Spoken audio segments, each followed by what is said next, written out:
Smart Ideas et la bonne idée du jour, elle est signée Jean-Baptiste Clouard. Bonjour, bienvenue. Bonjour Thomas, merci. Vous avez créé Flowlity en 2019, janvier 2019, avec Karim Benchaboun. C'était quoi l'idée de départ? Racontez-moi. Au départ, ça part d'un constat. Chaque année, c'est 2000 milliards, à peu près quasiment le PIB de la France, qui est perdu en surstock ou en rupture. C'est les entreprises, elles ont soit trop de stock, et donc il y a du gâchis alimentaire, mais aussi des produits stockés qui servent à rien, qui vont être obsolètes, et aussi des ruptures, par exemple, qui peuvent être graves dans les médicaments ou dans d'autres secteurs. Ça, chaque année, c'est 2000 milliards. Et donc, nous, on veut résoudre ce problème-là à travers du logiciel et à travers de l'intelligence artificielle, ce qu'on fait. Alors, comment ça marche? Quelle est la place pour l'intelligence artificielle dans le processus? C'est quoi? Elle permet des prévisions de vente un peu plus fiables, c'est ça? Alors, c'est des prévisions de vente, c'est une partie du sujet. Donc, déjà, on a un éditeur de logiciels et on propose aux entreprises un logiciel pour les aider à savoir combien stocker, combien elles vont vendre et combien approvisionner. On fait tout en un.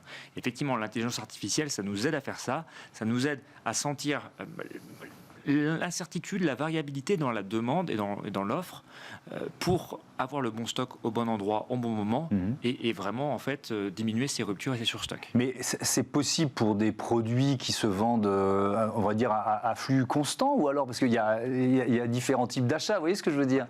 Alors, effectivement. Donc nous, on travaille sur les produits qui sont stockés, parce que c'est sur ça qu'on joue. Et on trouve deux types de produits. Des produits qu'on appelle continus, donc qui se vendent beaucoup, qui ont beaucoup de rotation, à fort rotation. C'est plutôt plus facile. On a beaucoup de données dans le passé. On peut prédire facilement le futur. Et puis on a les produits intermittents. Donc là, on a 3 consommations l'année. Et en fait, on va travailler avec différents types d'algorithmes. On va plutôt chercher la probabilité de savoir en fait, combien on va vendre et quand est-ce qu'on va le vendre. Et en fonction de ça, on va placer un stock tampon pour se protéger au risque. Donc on ne sait pas exactement, précisément combien on va vendre et quand on va vendre, mais on sait qu'on a une probabilité de le vendre et on sait qu'en fonction de ça, on va garder 10 en stock, par exemple, pour se prémunir de ça. Alors, qui sont vos clients aujourd'hui, plutôt secteur d'activité, et qu'est-ce que vous leur faites économiser? En quoi ils y gagnent dans leur bilan carbone? Alors déjà, donc on a la société maintenant, elle a 3 ans.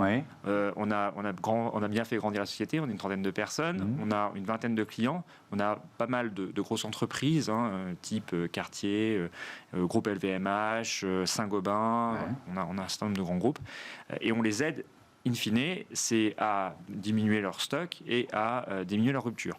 Alors ça dépend des cas d'usage, mais on est aux alentours de 10 à 50% au max en diminution de stock et à peu près équivalent en rupture aussi, et ça dépend aussi des cas d'usage. Mais en termes d'impact sur le PNL, c'est assez important, mais aussi en termes effectivement d'impact RSE, du transport inutile économisé. On a aussi notamment du gâchis. On travaille aussi avec dans l'alimentaire, avec des groupes comme par exemple le Comptoir de la Bio, où forcément le gâchis alimentaire est diminué.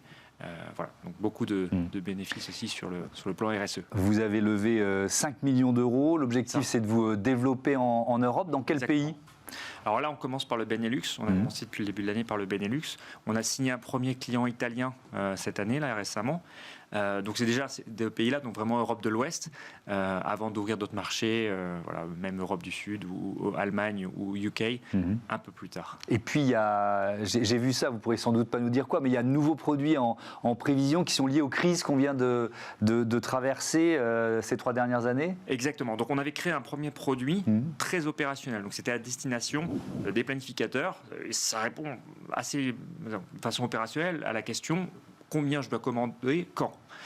Et on s'est dit qu'il fallait ajouter un deuxième produit un peu plus tactique à destination des décisionnaires, des directeurs supply chain, mais aussi CEO, CFO, pour les aider à faire face, à prendre les bonnes décisions face à la volatilité, la supply chain qui est constante. En fait, depuis 3-4 ans, on a une incertitude, une volatilité incroyable. Ça change tout le temps. Il y a des crises. Il y a eu le Panama, il y a eu la crise du canal de Suez.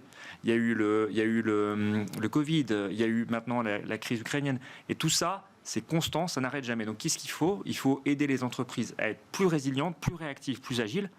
Et ça, c'est l'objet du nouveau produit qui est plus à visée tactique, stratégique pour aider ces décisionnaires-là. Merci beaucoup Jean-Baptiste Clouard et bon vent à Flowlity. Voilà, c'est la fin de ce numéro de Smart Impact. Très rapidement, merci à Louise Perrin à la programmation, à la production, Kylian Soula à la réalisation et Louise Merlin au son. Salut.